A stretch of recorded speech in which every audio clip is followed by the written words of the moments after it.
श्रीमद् भागवत गीता में भगवान श्री कृष्ण ने रणभूमि में अर्जुन को जो ज्ञान दिया वह श्रीमद् भागवत गीता में बताया गया है। श्रीमद् भागवत गीता में कुल 18 अध्याय हैं और उन सभी के अपने अपने अलग अलग महत्व हैं। तो आइए जानते हैं श्रीमद् भागवत गीता के पहले अध्याय का महत्व क्या है। दोस्तों, श्रीमद् भागवत गीता उपनिषदों का सार है। महाभारत युद्ध के समय रणभूमि में भगवान श्री कृष्ण ने अर्जुन को जो श्रीमद् भागवत गीता का ज्ञान दिया वही श्रीमद् भागवत गीता में बताया गया है। श्रीमद् भागवत गीता में ऐसी बहुत सी बातें हैं जो मनुष्य के जीवन को कई कठिनाइयों से राह प्रदान करती है। इतना ही नहीं, गीता पढ़ने पर मनुष्य को बहुत सी जानकारियां भी प्राप्त होती हैं। साथ ही हर अध्याय के नियमित पाठ का अपना लाभ और विशेष महत्व है। दोस्तों, श्रीमद् भागवत गीता के पहले अध्याय का नाम अर्जुन विषाद योग है। इस अध्याय में कुरुक्षेत्र के मैदान में उपस्थित बंधुओं और संबंधियों को सामने देखकर अर्जुन के मन में उठे विषाद और मन स्थिति का वर्णन किया गया है, जिसे संजय धृतराष्ट्र को बताते हैं। आइए प्रारंभ करते हैं श्रीमद् भागवत गीता के पहले अध्याय का महत्व।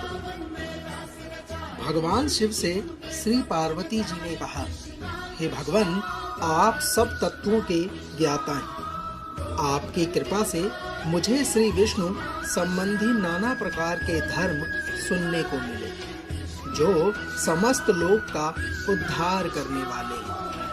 हे देवाधिदेव, अब मैं गीता का महात्म्य सुनना चाहती हूँ, जिसका श्रवण करने से श्री हरि की भक्ति बढ़ती चली जाती है। श्री महादेव जी बोले, जिनका श्री विग्रह अलसी के फूल की भांति श्याम वर्ण का है, पक्षीराज गरुड़ जिनके वाहन हैं और जो अपनी महिमा से कभी च्युत नहीं होते तथा शेषनाग की सैया पर शयन करते हैं, उन भगवान महाविष्णु की हम उपासना करते हैं। एक समय की बात है, मूर दैत्य के नाशक भगवान विष्णु शेषनाग के रमणीय आसन पर सुखपूर्वक विराजमान थे।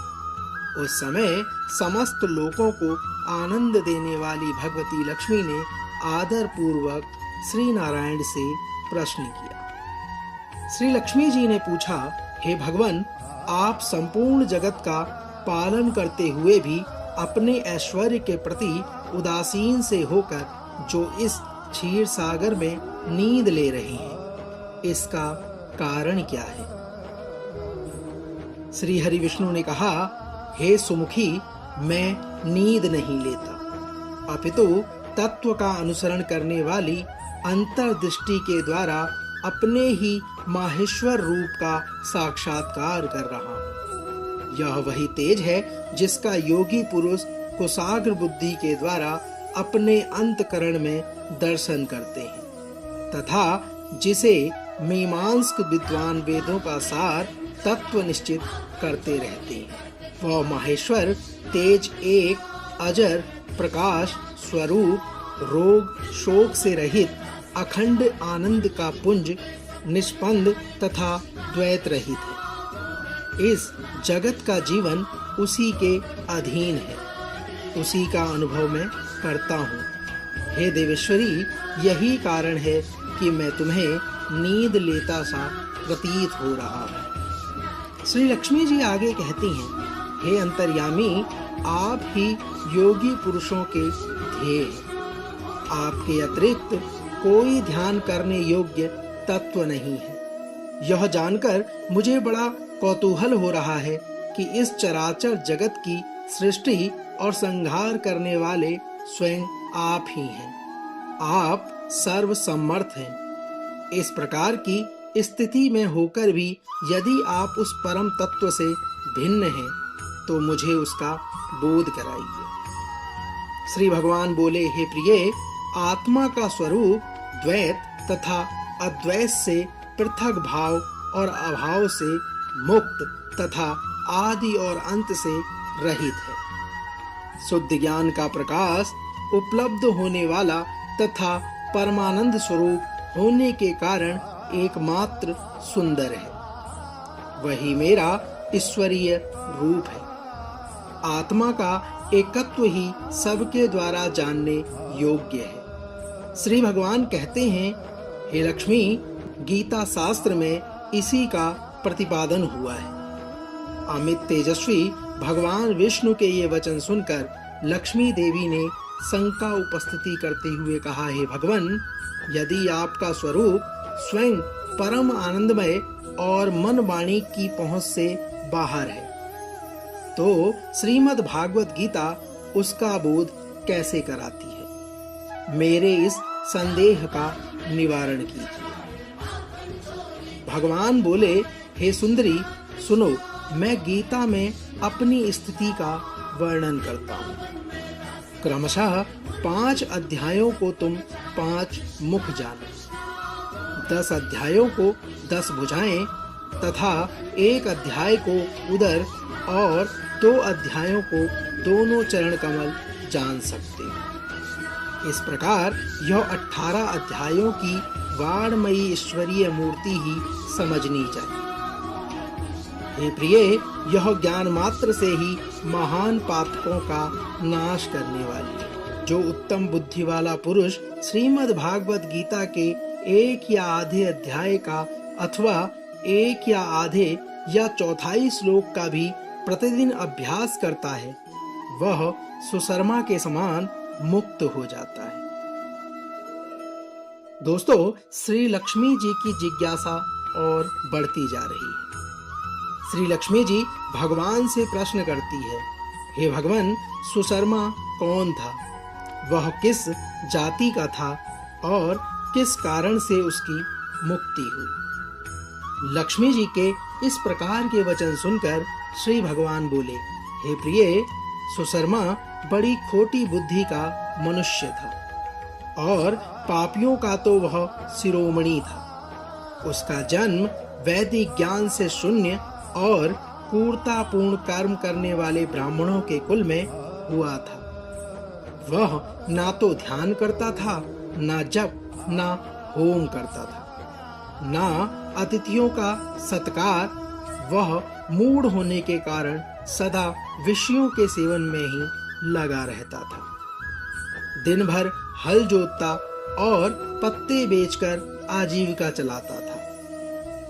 हे प्रिय, उसे मदिरा पीने का व्यसन था तथा वह मांस भी खाया करता था। इस प्रकार उसने अपने जीवन का दीर्घकाल व्यतीत कर दिया।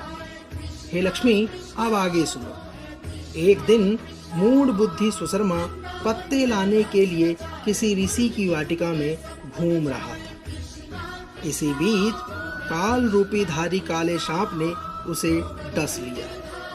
सुशर्मा की मृत्यु हो गई। तदंतर वह अनेक नरकों में जाकर वहां की यातनाएं भोगकर मृत्युलोक में वापस लौट आया और वहां बोझ ढोने वाला बैल बना। उस समय किसी पंगु ने अपने जीवन को आराम से व्यतीत करने के लिए उसे खरीद लिया। बैल ने अपनी पीठ पर पंगु का भार ढोते हुए बड़े कष्ट से 7-8 वर्ष को बिता दिया।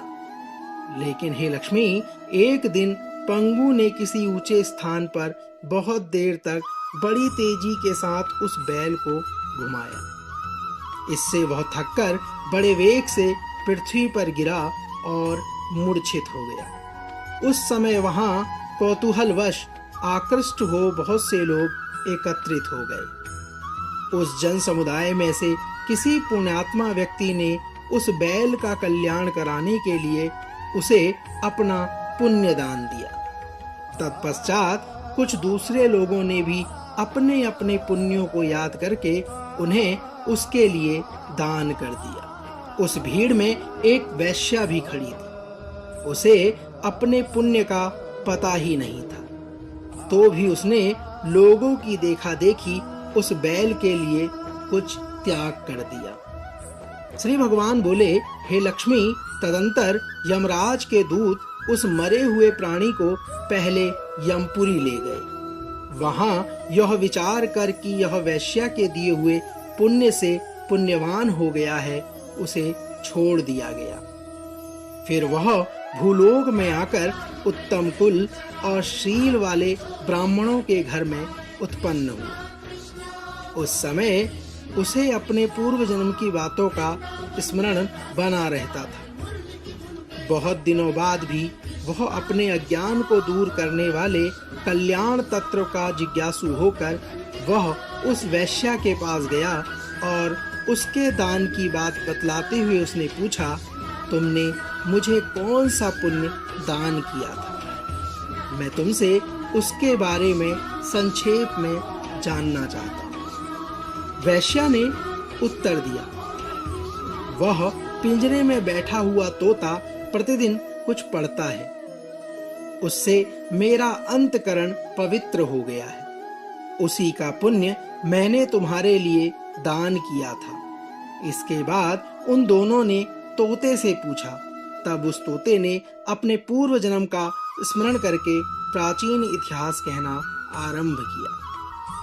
तोते ने कहा, पूर्व जन्म में मैं विद्वान होकर भी विद्वता के अभिमान से मोहित रहता था। मेरा राग द्वेष इतना बढ़ गया था कि मैं गुणवान विद्वानों के प्रति भी ईर्ष्या का भाव रखने लगा। फिर समयानुसार मेरी मृत्यु हो गई और मैं अनेकों घृणित लोकों में फिरता रहा। उसके बाद इस लोक में आया। सद्गुरु की अत्यंत निंदा करने के कारण तोते के कुल में मेरा जन्म हुआ और पापी होने के कारण छोटी अवस्था में ही मेरा माता पिता से वियोग हो गया। एक दिन मैं ग्रीष्म ऋतु में तपे मार्ग पर पड़ा था। वहां से कुछ श्रेष्ठ मुनि मुझे उठा कर ले आए और महात्माओं के आश्रय में आश्रम के भीतर एक पिंजरे में उन्होंने मुझे डाल दिया। वहीं मुझे पढ़ाया गया। ऋषियों के बालक बड़े आदर के साथ गीता के प्रथम अध्याय का अध्ययन करते थे। उन्हीं से सुनकर मैं भी बार बार पाठ करने लगा। इसी बीच में एक चोरी करने वाले बहेलिये ने मुझे वहां से चुरा लिया। तत्पश्चात इस देवी ने मुझे खरीद लिया। तोते ने कहा, पूर्व काल में मैंने इस प्रथम अध्याय का अभ्यास किया था, जिससे मैंने अपने पापों को दूर किया है। फिर उसी से इस वैश्या का भी अंतकरण शुद्ध हुआ है और उसी के पुण्य से ये द्विज श्रेष्ठ सुशर्मा भी पाप मुक्त हुए। दोस्तों, इस प्रकार परस्पर वार्तालाप और गीता के प्रथम अध्याय के महात्म्य की प्रशंसा करके वे तीनों निरंतर अपने अपने घर पर गीता का अभ्यास करने लगे। फिर श्रीमद् भागवत गीता से ज्ञान प्राप्त करके वे मुक्त हो गए। इसलिए जो श्रीमद् भागवत गीता के प्रथम अध्याय को पढ़ता है, सुनता है तथा अभ्यास करता है, उसे इस भवसागर को पार करने में कोई कठिनाई नहीं होती। दोस्तों, तो यह था श्रीमद् भागवत गीता के प्रथम अध्याय का महत्व। कल श्रीमद् भागवत गीता के दूसरे अध्याय के महत्व को लेकर एक बार पुनः आपसे होगी मुलाकात। तब तक जय श्री कृष्ण। राधे राधे।